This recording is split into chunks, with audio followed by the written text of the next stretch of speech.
Hey everyone, how's it going? Who here has used Duolingo? Raise of hands. Okay, over 50%. Who here could accomplish like a basic task in the language that you've studied, like ordering a sandwich? Okay, less. What about something more complex? Chit chat with a turtle? No? What about reading a whole book in that language? As a comparative literature scholar, this is what language has to do for me. My research looks at literary production and Eastern European and Russian migrants to Brazil, which means I'm reading dozens of texts like these. So although today my talk isn't about my literary research, it nonetheless concerns a fundamental skill that enables doing innovative work that bridges disparate cultures and literary histories. Maybe a visual will help. It's the late 19th century.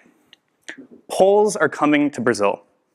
This is often to Sao Paulo, where it's not only a booming coffee economy, but also racist efforts by the Republic of the United States of Brazil, that's right, there were two United States for a time, was trying to intentionally whiteify their country, especially after slavery was abolished in 1888.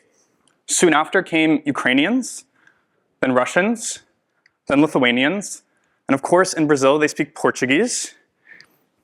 But people don't stay in Sao Paulo. They end up going south, where there's tons of Germans and Italians. But I don't yet speak Italian. But these migrants also have relatives speaking Spanish in Argentina and Uruguay. And I might need English to write this whole dissertation. And then beyond this, I also learn languages for funsies, such as French, Swedish, and Finnish. But I can let you in on a secret. I don't actively speak all 11 languages. That'd be really hard. What I do is I prioritize maintaining a strong reading ability in all of them. Only when I have a trip planned do I work on speaking. What I chiefly want to do today is demystify the process of how a once monolingual, once pre-med student learned to read in 10 languages in just 5 years. It's not cool and sexy like Duolingo, but virtual achievements and that haunting are getting us nowhere. Despite its guided courses, Duolingo makes things a lot more complicated than they need to be. Unlike science or literature, which contain countless variables, language learning only has two at a baseline: vocab and grammar. Once you memorize the grammatical rules, including phonetics, how things are pronounced, and you can recall the words, congrats, you can read and eventually speak. I'll prove it to you.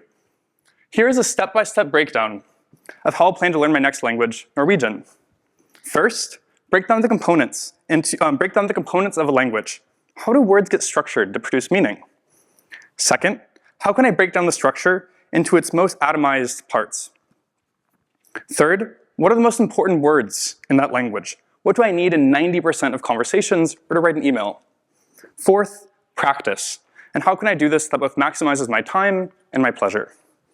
If you're picking up another language, as a monolingual speaker, you'll simultaneously be learning how grammar operates, which is actually kind of beautiful. You'll learn how cruel and evil English's verb tenses are. Norwegian has two official forms, bokmål and nynorsk. It seems like bokmål is more popular, so we're going to stick with that one today. I begin by identifying the fundamental grammatical aspects. I start literally with Wikipedia. And if something's not clear, I find a textbook or grammar website for more details. I approach this just how I studied basic science. Oh my god, is that the Krebs cycle? Just like how we need to know these components to get an early understanding of how to make energy, there too are key aspects to produce a language. Each component may get a little more complicated, and new factors will arise, but the core remains the same. In Norwegian, the most important grammatical aspects are nouns, pronouns, adjectives, verbs, and numerals. If you just memorize information on these 5 screenshots, you can do a ton with this language. Like the Krebs cycle, grammar is just input, output. Allow me to be vulgar with our dear friend fumerate to explain Norwegian plurals. Fumerate is the word dog, hund. H2O are its important features. Masculine, and because Norwegian demands that we assign nouns either definite or indefinite, let's say the dog. The grammar is our enzyme, fumarase.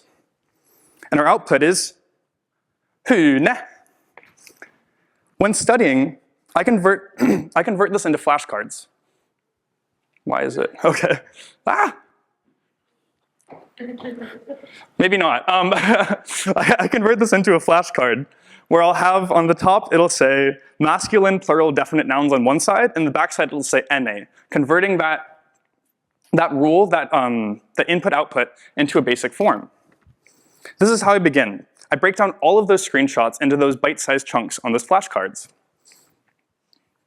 While reviewing grammar, I start adding my vocab cards. While this might seem mindless at first, it's actually so important.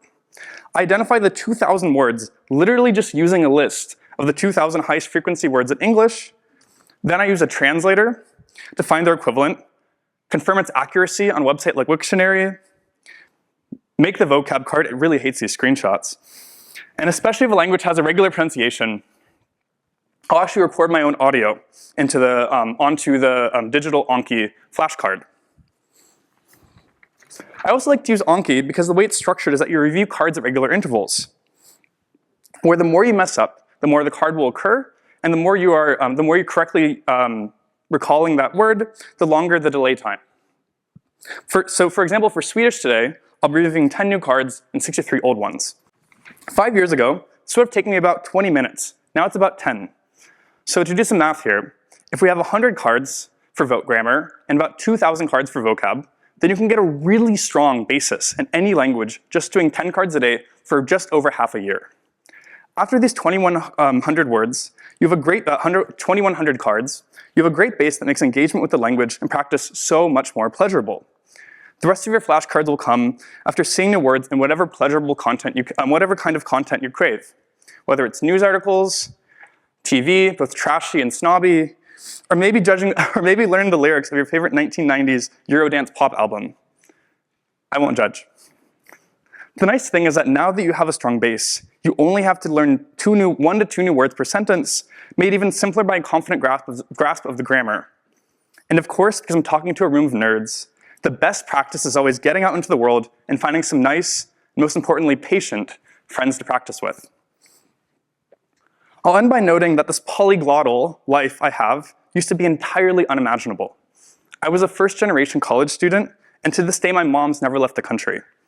But a few mentors showed me that language learning was an accessible way for me to expand my world, and I hope the presentation has convinced you that your struggles with verb conjugations are more likely the fault of Duo and not yourself. Thank you.